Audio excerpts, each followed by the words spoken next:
Hello MSc, welcome to my channel. तो आज के लेक्चर पे हम लोग बात करने वाले हैं ग्रुप थ्योरी के एक नए टॉपिक पे जो है शोनफ्लाइज नोटेशन। ओके, काफी इंपॉर्टेंट है। काफी इंपॉर्टेंट क्या है ये टॉपिक? ग्रुप थ्योरी में आपके जितने भी टॉपिक्स आपको मिलेंगे ना वो सारे इंपॉर्टेंट है, गिने चुने टॉपिक है। मैंने आपको पहले एक वीडियो पे भी बताया था, आपके उसमें गिने चुने टॉपिक है, यानी कि अप्रोक्स 6 या 7 टॉपिक है। ओके, 6 या 7 टॉपिक एक यूनिट में होना मतलब कि बहुत कॉमन सी बात है। ठीक है, 6-7 टॉपिक है तो मतलब ये समझो कि सारे ही इंपॉर्टेंट है अप्रोक्स। ठीक है, क्योंकि इसके साथ जो आपकी एक्सरे और क्रोमेटोग्राफी वाली जो यूनिट है ना, वो उनके कंपेयर में ग्रुप थ्योरी थोड़ी ज्यादा इंपॉर्टेंट रखती है। ठीक है, ज्यादा इंपॉर्टेंस रखती है क्योंकि ये नेट के बेसिस पे भी काफी इंपॉर्टेंट है। तो ग्रुप थ्योरी से क्वेश्चंस बहुत ज्यादा बनते हैं। ठीक है, कंपेयर टू इनके साथ जो दूसरी यूनिट्स प्रेजेंट रहती हैं। ओके, तो आज की वीडियो पे हमने पर्टिकुलरली किस पे बात करना पड़ रहा है? आज की वीडियो पे हमने पर्टिकुलरली बात करना है शोनफ्लाइज नोटेशन पे। तो देखिए, शोनफ्लाइज नोटेशन था क्या, पहले मैं आपको सिंपली ये बता देती हूँ। और ये जितना भी स्टडी मटेरियल है मैं आपको डिस्क्रिप्शन बॉक्स पे और कमेंट सेक्शन में इसका लिंक शेयर कर दूंगी, आप वहां से जाके ले लीजिएगा। ओके, अगर फिर भी आपको कोई प्रॉब्लम है तो मैसेज कर लीजिएगा। ठीक है, तो देखिए होता क्या है शोनफ्लाइज नोटेशन क्या है? नोटेशन मतलब वही हुआ जैसे नॉमेनक्लेचर हम लोग कहते हैं, वैसे ही हुआ नोटेशन। ओके, नोटेशन मतलब कि हम लोग किसी सिंबल के थ्रू हम किसी को रिप्रेजेंट करते हैं तो हम उसे बोलते हैं नोटेशन। तो शोनफ्लाइज नोटेशन क्या था? एक साइंटिस्ट थे, जर्मन साइंटिस्ट, जिनका नाम शोनफ्लाइज था। उन्होंने ये नोटेशन दिया था तो इसलिए इसका नाम पड़ गया शोनफ्लाइज नोटेशन। तो इनके नोटेशन के अकॉर्डिंग ये उन्होंने ये बताया कि कोई आपका मॉलिक्यूल है, इस मॉलिक्यूल को जब आप 3D में रिप्रेजेंट करेंगे, 3D में मॉलिक्यूल को देखेंगे, कोई अबव द प्लेन है कोई बिलो द प्लेन है, यानी कि जब आप मॉलिक्यूल को 3D में देखेंगे उस टाइम पर उस मॉलिक्यूल का पॉइंट ग्रुप को स्पेसिफाई करने के लिए, उस मॉलिक्यूल के पॉइंट ग्रुप को स्पेसिफाई करने के लिए उन्होंने एक नोटेशन दिया, एक नोमेनक्लेचर दिया, उसी को बोलते हैं शोनफ्लाइज नोटेशन। इतनी चीज क्लियर हो रही? यानी कि किसी भी मतलब कि ये सारी चीजें आपको पॉइंट ग्रुप पे मतलब ग्रुप थ्योरी में जितनी भी चीजें पढ़नी है सब कुछ किससे रिलेट करती है? पॉइंट ग्रुप से रिलेट करती है।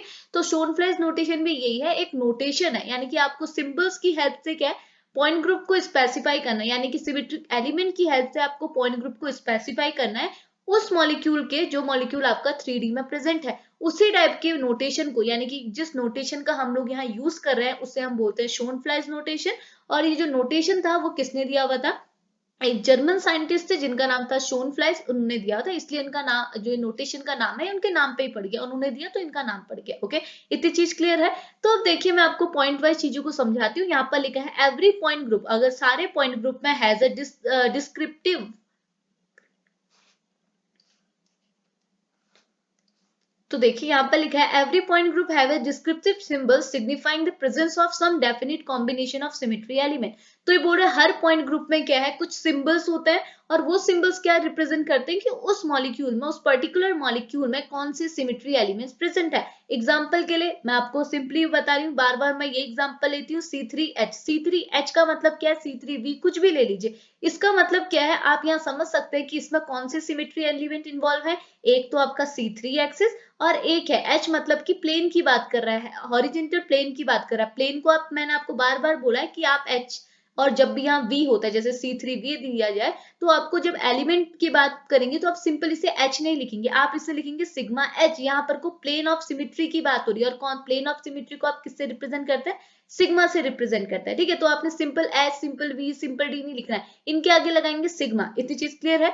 तो इसका मतलब ये है कि ये आपका पॉइंट ग्रुप है जिसे आप बोल रहे C3H। इसमें कौन कौन से एलिमेंट ऑफ सिमेट्री प्रेजेंट है? एक C3, यानी कि Cn, यहाँ पर n की वैल्यू हमने पुट की है तब ये आई है 3। ओके, तो एक Cn टाइप ऑफ, यानी कि Cn मतलब क्या हुआ? Axis of symmetry, axis of symmetry present है। दूसरा है डेल्टा H, यानी कि यहाँ पर को क्या है, एक हॉरिजेंटल प्लेन भी प्रेजेंट है। समझ में आ रहा? थोड़ा घिचर पिचर हो रहा होगा, मैं एक बार रफ करके वापस से आपको चीजें बताती हूँ, वेट करना थोड़ा।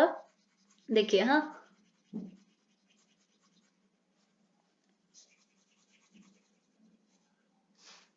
देखिए, जैसे है आपका C3H, में अगेन ले लूं इसी को, तो इस C3H, इस पॉइंट ग्रुप में, ये किसी मॉलिक्यूल का पॉइंट ग्रुप है। इस मॉलिक्यूल में कौन से सिमेट्री एलिमेंट प्रेजेंट है? पहला सिमेट्री एलिमेंट है C3, दूसरा है आपका H। H आपने सिंगल नहीं लिखना है, H होगा डेल्टा H। ओके, तो C3 मतलब क्या हुआ? C3 एक्सिस मतलब ये Cn एक्सिस, Cn एक्सिस मतलब एक्सिस ऑफ सिमेट्री। मैंने आपको प्रीवियस एक्सिस में सब कुछ समझा रखा है, तो अभी आप समझ रहे होंगे। ठीक है, तो ये क्या होगा? Axis of symmetry. यहाँ पर बोल रहा है एक्सिस ऑफ सिमेट्री की बात कर रहा है, यानी कि यहाँ कौन सी एलिमेंट ऑफ सिमेट्री प्रेजेंट है? एक तो एक्सिस ऑफ सिमेट्री, और दूसरी क्या प्रेजेंट है? एक है सिग्मा एक्स, यानी सिग्मा एच, यानी कि प्लेन ऑफ सिमेट्री। वो भी कौन सा प्लेन? Horizontal plane. ओके तो इनको यानी कि इन सिंबल्स की हेल्प से यानी कि इन नोटेशन की हेल्प से हम किसी भी मॉलिक्यूल की पॉइंट ग्रुप को निकाल सकते हैं। तो यहाँ पर यही लिखा है कि एवरी पॉइंट ग्रुप, हर पॉइंट ग्रुप को हम लोग किस स्पेसिफिक सिंबल से उसका उसमें हम लोग देखते हैं कि उसमें कौन सा सिमेट्री एलिमेंट प्रेजेंट है, जैसे हम यहाँ देख रहे हैं। ठीक है, तो यहाँ लिखे there are two type of system of a symbol to represent a point group. Generally क्या है आपके पास, आपके अगर बोला जाए कि आपकी ग्रुप थ्योरी में दो टाइप के नोटेशन हम लोग पढ़ते हैं, दो टाइप के सिंबल्स की हेल्प से हम लोग किसी भी मॉलिक्यूल के पॉइंट ग्रुप को डिफाइन करते हैं। ठीक है, पहला तो आपका ये हो गया शोनफ्लाइज नोटेशन, लेकिन एक दूसरा भी है जो है हरमैन नोटेशन। ओके, बट आपके सिलेबस पे जो है हरमैन नोटेशन नहीं पूछा गया, आपके सिलेबस में पूछा गया है शोनफ्लाइज नोटेशन, तो हमने पर्टिकुलरली शोनफ्लाइज की बात करनी है। ठीक है, तो सिंपली पहले आप ऐसे एक्सप्लेन करेंगे कि नोटेशन होता क्या है, देन आप बताएंगे कि किसी भी पॉइंट ग्रुप में को हम लोग क्या है सिंबल से जब हम रिप्रेजेंट करते हैं तो दो टाइप का नोटेशन हम लोग यूज करते हैं, एक तो हो गया शोनफ्लाइज नोटेशन, एक होता है हरमैन, बट पर्टिकुलरली हमने शोनफ्लाइज की बात करनी है। ओके, अब आगे बढ़ते हैं, अब आगे देखिए, अब पर्टिकुलरली हम करते हैं शोनफ्लाइज नोटेशन पे बात। तो यहाँ पर लिखा हुआ है द सिंबल अल्फाबेटिकली, यहाँ पर जो सिंबल्स लिखा हुआ है the symbol alphabetically use to refer the axis of higher symmetry in a molecule. तो ये बोल रहा है यहाँ जो अल्फाबेटिकली सिंबल लिखे हुए हैं ये क्या बताते हैं, किसी भी मॉलिक्यूल में क्या बता रहे हैं, उसकी सिमेट्री के बारे में बता रहे हैं। तो यहाँ पर लिखा है axis of higher symmetry in a molecule. Higher symmetry का मतलब क्या है, अगर आपने पॉइंट ग्रुप वाली वीडियो मेरी देखी है तो वहां भी मैंने आपको बताया था higher symmetry molecule, lower symmetry molecule क्या होता है। हायर सिमेट्री मॉलिक्यूल जिसपे क्या होता है, जैसे CN टाइप के पॉइंट ग्रुप हो, DN टाइप का पॉइंट ग्रुप हो, या फिर SN टाइप का पॉइंट ग्रुप हो। और लोअर सिमेट्री मॉलिक्यूल क्या होते हैं, जिसमें क्या है C1 और CI टाइप के पॉइंट ग्रुप हो, इनको हम बोलते हैं लोअर सिमेट्री मॉलिक्यूल। ठीक है, अगर इस टाइप के पॉइंट ग्रुप हो तो उसे हम बोलते हैं हायर सिमेट्री मॉलिक्यूल। तो यहाँ पर जो सिंबल्स अल्फाबेटिकली लिखाए हुए हैं, यहाँ पर जो दिए हुए हैं, ये क्या रिप्रेजेंट करते हैं, किसी भी मॉलिक्यूल में हायर सिमेट्री को रिप्रेजेंट करते हैं, यानी कि CN टाइप पॉइंट ग्रुप को रिप्रेजेंट कर रहे हैं, DN टाइप पॉइंट ग्रुप को रिप्रेजेंट करते हैं, SN टाइप पॉइंट ग्रुप को रिप्रेजेंट कर रहे हैं। ओके, सिमिलरली यहाँ पर देखो C स्टैंड किसके लिए कर रहा है, CN के लिए बात कर रहा है। यहाँ पर जो C स्टैंड कर रहा है वो किसके लिए रिप्रेजेंट कर रहा है, stand for the higher fold proper axis of rotation. तो आपको मालूम है CN हमारा किसके लिए होता है, CN का हम यूज कब करते हैं, जब हम लोग एक्सिस ऑफ रोटेशन की बात कर रहे हैं। मैं यहाँ पर को लिख देती हूँ, हमारे जो सिंबल्स होते हैं वो क्या होते हैं, एक होता है CN किसके लिए होता है, एक्सिस ऑफ रोटेशन के लिए। दूसरा हमारा क्या होता है डेल्टा, ये किसके लिए होता है हमारा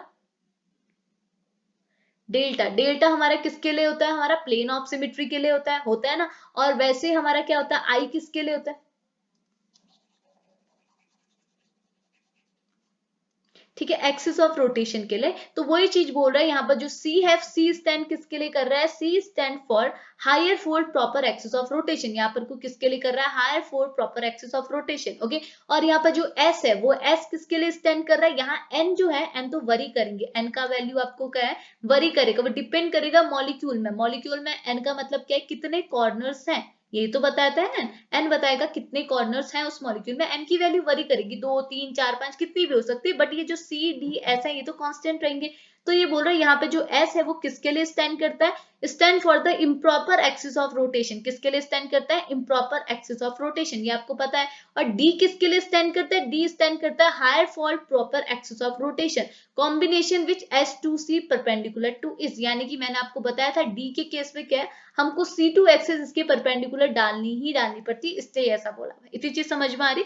तो इसका पहला पॉइंट आपने ऐसे ही बताना है कि ये जो सिंबल्स अल्फाबेटिकली यूज हुए हैं ये क्या रिप्रेजेंट करते हैं, हायर सिमेट्री को। और हायर सिमेट्री मॉलिक्यूल में मैंने बताया कि 3 टाइप के पॉइंट ग्रुप होते हैं, CN DN SN, जो मैंने आपको पॉइंट ग्रुप का जो वीडियो लेक्चर पढ़ाया था उस पर मैंने आपको बताया था। तो C किसके लिए स्टैंड करता है, proper axis of rotation. S किसके लिए एग्जिस्ट करता है, ये करता है इम्प्रॉपर एक्सिस ऑफ रोटेशन। और D किसके लिए स्टैंड करता है, ये करता है proper axis of combination with HC2 perpendicular to it. इतनी चीज क्लियर है।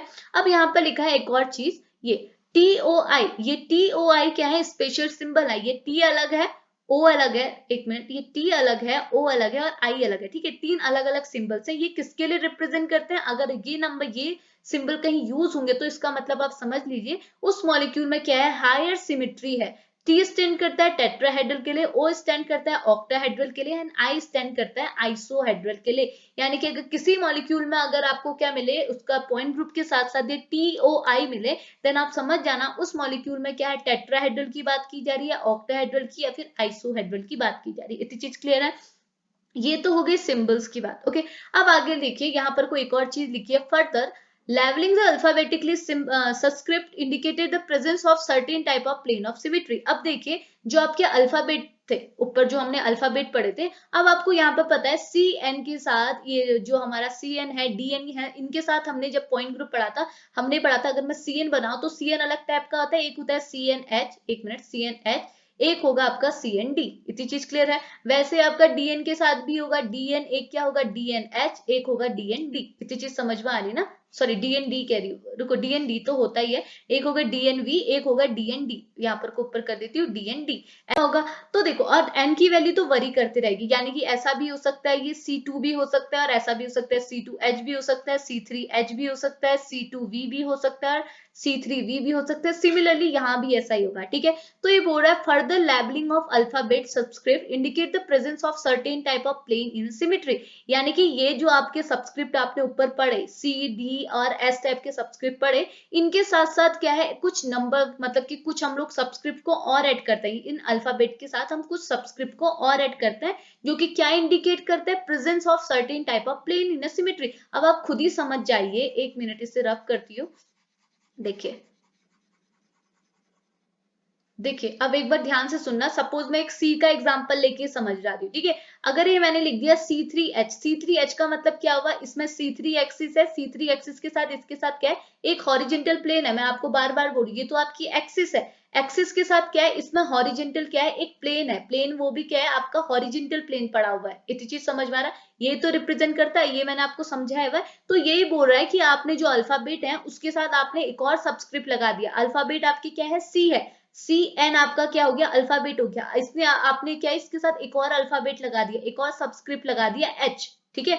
जो कि ये कुछ भी हो सकता है, वी भी हो सकता है, एच भी हो सकता है, डी भी हो सकता है, कुछ भी हो सकता है, सपोज आपने लगा दिया एच। और ये इंडिकेट क्या करेगा कि इसमें कौन सा प्लेन है, सिर्फ प्लेन की बात कर रहा है। देखो, एच, वी और डी क्या है, प्लेन की तो बात करता है। अगर आपका प्रिंसिपल एक्सिस नीचे को है और इसी साइड को, नीचे को ही आपने एक प्लेन डाल दिया, इसका मतलब इसमें कौन सा प्लेन है, वर्टिकल प्लेन है। अगर आपने क्या किया, नीचे को आपका प्रिंसिपल एक्सिस है और इसी डायरेक्शन में आपने क्या कर, इसके परपेंडिकुलर डायरेक्शन में क्या कर दिया आपने, एक प्लेन डाल दिया, तो वो हो गया हॉरिजेंटल एक्सिस। समझ में आ रहा है, हॉरिजेंटल प्लेन। तो वही चीज बोल रहा है आपका, ये आपका क्या पॉइंट ग्रुप है, इस पर आपकी C3 एक्सिस है, ये आपका क्या है, अल्फाबेट है। लेकिन आपने इस अल्फाबेट के साथ एक और सबस्क्रिप्ट को ऐड कर दिया, जो कि आपका कुछ भी हो सकता है, VHD। ये क्या रिप्रेजेंट करता है कि इस टाइप के पॉइंट ग्रुप में कौन सा प्लेन आपको डालना है, कौन सी प्लेन ऑफ सिमेट्री है। समझ में आ रहा, तो यही होता है नोटेशन, ठीक है।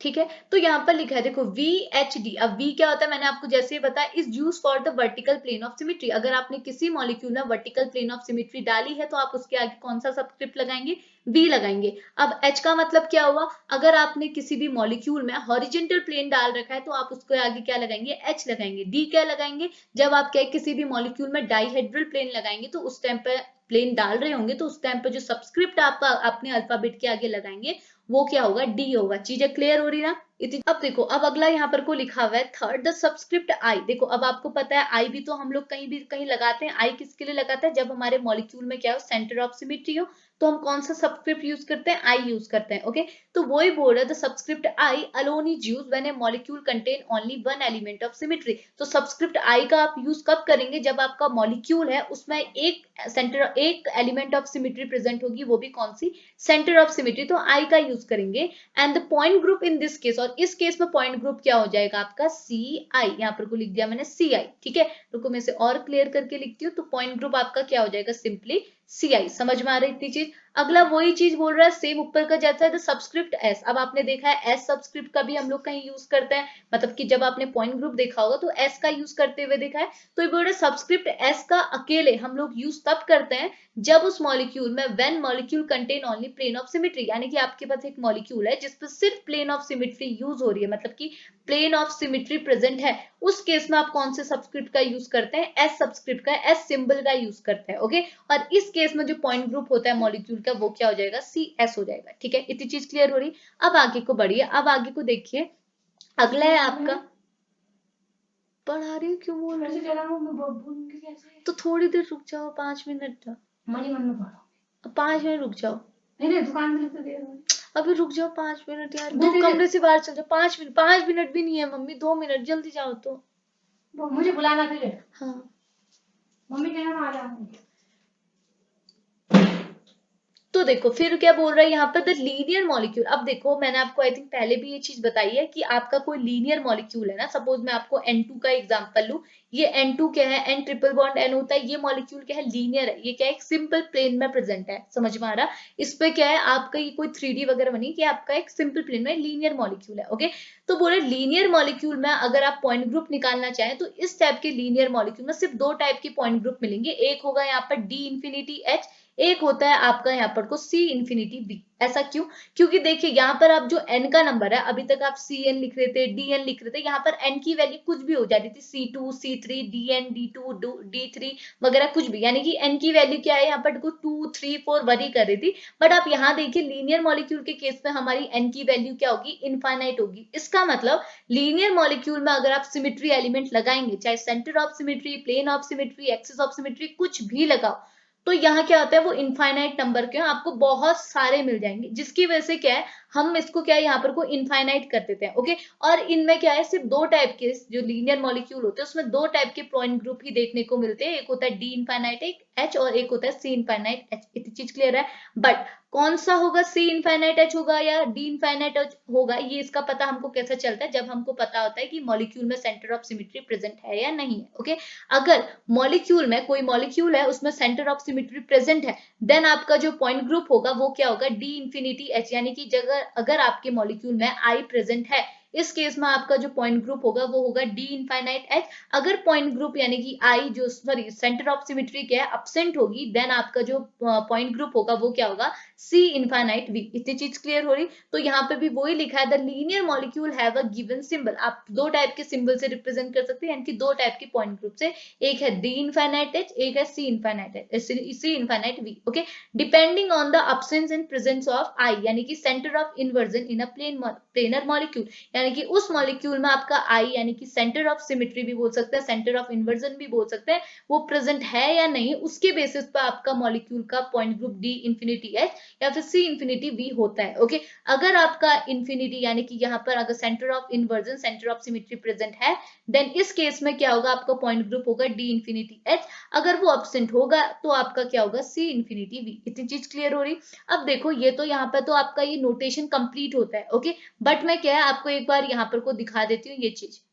देखो यहाँ पर मैंने लिख के भी दिखाया कि सिमेट्री, आप इसे स्क्रीनशॉट कर लीजिएगा, ये आपको हेल्प करेगा। देखो यहाँ पर लिखा है symmetry of a linear molecule. आपका कोई लीनियर मॉलिक्यूल है, उस पर आपको सिमेट्री देखनी है। तो देखिए इसके केस में क्या होता है, इनफाइनाइट पॉइंट ग्रुप होते हैं लीनियर मॉलिक्यूल के। बट हम लोग क्या है यहाँ पर को 2 टाइप के इनफाइनाइट 2 टाइप के पॉइंट ग्रुप के बारे में पढ़ते हैं, एक होता है सी इनफाइनाइट वी, एक होता है डी इनफाइनाइट एच। वो भी डिपेंड करता है कि मॉलिक्यूल में सेंटर ऑफ सिमेट्री यानी कि आई प्रेजेंट है या अब्सेंट है। अगर अब्सेंट होगी देन आपका पॉइंट ग्रुप क्या होगा, सी इनफाइनाइट वी। अगर प्रेजेंट होगी देन आपका पॉइंट ग्रुप क्या होगा, डी इनफाइनाइट एच। ओके, तो मैं आपको एग्जांपल से भी समझा देती हूँ। यहाँ पे देख लीजिए, ये है N2 का एग्जांपल। ओके, N2 के केस पे क्या होता है, मतलब ऐसे समझ लीजिए, अभी मैं डबल बॉन्ड सिंगल बॉन्ड कुछ नहीं दिखा रही हूँ, सिंपली आप समझ लीजिए N2 क्या है, 2 मॉलिक्यूल क्या है, सेम सेम है। तो मैंने सेंटर ऑफ इन्वर्जन यानी कि सेंटर ऑफ सिमेट्री जब भी निकालते थे, मैंने आपको क्या बोला था, आपको जाना है मॉलिक्यूल के सेंटर पे, और मॉलिक्यूल के सेंटर से जब आप आगे और पीछे जाएंगे तो आपको सेम मॉलिक्यूल अगर मिले तो आपके मॉलिक्यूल में सेंटर ऑफ सिमेट्री यानी कि आई क्या है, प्रेजेंट है। अगर नहीं मिले देन एब्सेंट है। अब आप देखिए ये आगे जाएंगे तो आगे आपको मिलेगा एन, अगर आप पीछे जाएंगे तो आपको फिर भी क्या मिलेगा, एन। ठीक है, तो इस केस में यानी कि N2 के केस में आपका सेंटर ऑफ सिमेट्री क्या है, प्रेजेंट है। इतनी चीज क्लियर है। O2 के केस में आप खुद ही देख लीजिए, O भी आगे, यहाँ भी, यहाँ को चलेंगे तो O मिलेगा, पीछे को चलेंगे तो भी O मिलेगा। देन क्या होगा, O2 के केस में भी क्या है, सेंटर ऑफ सिमेट्री यानी कि I जो है वो प्रेजेंट है। ओके, सेंटर से आप सिमेट्री निकाल सकते हैं। F2 के केस में भी सेम, H2 के केस में भी सेम, क्योंकि ये क्या है, होमोन्यूक्लियर टाइप के है, मतलब कि सेम टाइप के मॉलिक्यूल से बने हुए हैं। ओके, तो इस केस में आप आगे जाओ, पीछे जाओ, दाएं जाओ, बाएं जाओ, आपको सेम ही मॉलिक्यूल मिलेंगे, एक ही इन्वायरमेंट मिलेगा। ओके, तो इस केस में आपको पता चल गया कि आई क्या है, प्रेजेंट है। और मैंने आपको क्या बोला, अगर किसी मॉलिक्यूल में सेंटर ऑफ इन्वर्जन प्रेजेंट होता है तो उस मॉलिक्यूल का, लीनियर मॉलिक्यूल का पॉइंट ग्रुप क्या होता है, डी इनफाइनाइट एच। ओके, अब यही देख लीजिए, यहाँ पर है HCN। अब आपके पास एक हाइड्रोजन है, एक है आपके पास CN group, cyanide group. Okay, अब आप यहाँ देखिए, आप सेंटर से जाइए, आपको आगे C मिल रहा है, पीछे मिल रहा है H। ओके, इसका मतलब क्या है, यहाँ आई प्रेजेंट नहीं है, एच आई के केस में देख लीजिए आगे है आपका आई, पीछे है आपका एच, और सीओ के केस में भी देख लीजिए आगे आपका सी, पीछे है आपका ओ। ओके, तो सेम हो गया, इन सब के केस में क्या है, आई क्या है, अब्सेंट है। और मैंने बताया था अगर आपका आई यानी कि सेंटर ऑफ सिमेट्री अब्सेंट है तो आपका पॉइंट ग्रुप क्या होगा, लीनियर मॉलिक्यूल का सी इनफाइनाइट वी। इतनी चीज क्लियर हुई। तो ये है इसका पॉइंट ग्रुप आपका, ये लीनियर मॉलिक्यूल का आपको पॉइंट ग्रुप भी आई थिंक क्लियर हो गया होगा। और ये होता है हमारा नोटेशन। ठीक है, आपको चीजें क्लियर हो रही ना, आप चीजों को समझते हो। नोटेशन मतलब क्या हुआ, हमने क्या करना है, सिंबल्स की हेल्प से। नोटेशन मतलब यही तो हुआ, नाम से पता चला, नोटेशन मतलब सिंबल्स की हेल्प से हमने क्या करना है, किसी भी मॉलिक्यूल का, अब हम लोग ग्रुप थ्योरी में पढ़ रहे हैं तो किसी भी मॉलिक्यूल के पॉइंट ग्रुप को स्पेसिफाई करना है। Okay, with help of symbols. Okay, तो यहाँ पर हमने सिर्फ ये सोन फ्लाइज वाला नोटेशन पढ़ा है, और यहाँ पर किसने बोला है, अगर हम लोग हायर सिमेट्री की बात कर रहे हैं, हायर सिमेट्री मॉलिक्यूल में तो हम लोग 3 टाइप के अल्फाबेट का यूज करते हैं, सी, एस और डी। आपको पता है हायर सिमेट्री मॉलिक्यूल में 3 टाइप के ही पॉइंट ग्रुप होते हैं, एक होता है सी एन, एक होता है डी एन, एक होता है एस एन। चीजें क्लियर हो रही। तो ये सी, डी और एन क्या रिप्रेजेंट करता है, सी रिप्रेजेंट करता है high fold of proper axis rotation, D represent करता है इम्प्रॉपर एक्सिस रोटेशन, और जो सॉरी एस करता है इम्प्रॉपर एक्सिस ऑफ रोटेशन, और डी करता है आपका एक्सिस ऑफ कॉम्बिनेशन। इतनी चीज क्लियर है। और ये टी ओ आई कब रिप्रेजेंट करेगा, T for tetrahedral, O for octahedral and i for isohedral. ठीक है, सेम चीज है, अल्फाबेट के साथ आपने क्या करना है, सबस्क्रिप्ट लगा दिया। जैसे आपने 3 सबस्क्रिप्ट लगा सकते हैं, एच, वी और डी। एच मतलब अगर आपने हॉरिजेंटल प्लेन डाला तो आप लगा देंगे एच, अगर वी यानी कि वर्टिकल प्लेन डाला तो आप लगा देंगे वी, अगर आपने डाइहेड्रल प्लेन डाला तो सिंपली आप लगा दीजिए डी। किसी के साथ भी, जो आपने ऊपर आपने ये अल्फाबेट यूज किया, सी के साथ भी लग सकता है, एस के साथ भी, डी के साथ भी, और इनमें से कोई भी सबस्क्रिप्ट आप लगा सकते हैं। चीजें क्लियर हो रही। अब यहाँ पे ये चीज तो समझ गए होंगे, अगर आपके पास आई टाइप की यानी कि सेंटर ऑफ सिमेट्री प्रेजेंट है तो उस टाइप के मॉलिक्यूल का पॉइंट ग्रुप क्या होगा, सी आई। अगर क्या है, सिर्फ प्लेन ऑफ सिमेट्री प्रेजेंट है, simple plain of symmetry present है, तो आपका क्या हो जाएगा, इसमें सी एस हो जाएगा। और इनफाइनाइट का मैंने अभी आपको बता ही दिया। इतनी चीजें क्लियर हुई। तो ये है आपका शोन फ्लाइज नोटेशन, समझ में आया ना। तो होप आपको वीडियो पसंद आई हो और चीजें क्लियर हो रही होगी। और मैंने भी आज आपकी 3-4 वीडियोस बना दी, तो मैं भी थोड़ा थक गई हूँ, मतलब कि मेरे को भी बहुत सारे दिमाग में इतना सब कुछ हो गया है। तो ठीक है, तो वीडियो को अभी हम लोग यहीं फिनिश करते हैं। ये आपके लिए मटेरियल मैं आपका डिस्क्रिप्शन बॉक्स और कमेंट सेक्शन दोनों जगह शेयर कर दूंगी। होप आपको वीडियो पसंद आई होगी, और थोड़ी मेरी मेहनत भी आप देख रहे होंगे, मैं बहुत मेहनत कर रही हूँ इन सब कुछ चीजों को आपको क्लियर कराने की। तो अगर वीडियो पसंद आई तो प्लीज रिस्पॉन्स कीजिए, लाइक कीजिए, शेयर कीजिए, सब्सक्राइब कीजिए, ताकि आपको भी अच्छे मटेरियल प्रोवाइड हो जाए, और मेरी मेहनत में भी थोड़ा, मतलब मुझे भी थोड़ा अच्छा लगे कि हाँ मैं अगर कुछ मेहनत कर रही हूँ तो मुझे भी अच्छा रिजल्ट मिल रहा है। ठीक है, तो अगर आपको लगता है मिलना भी चाहिए तो आप थोड़ा लाइक कीजिए, शेयर भी कीजिए। मेरा चैनल नया नया है, तो तभी हम लोग आगे को और वीडियोस वगैरह भी डालते रहेंगे। तो अभी वीडियो को यहीं पे फिनिश करते हैं, मिलते हैं नेक्स्ट वीडियो पे, तब तक के लिए बाय बाय।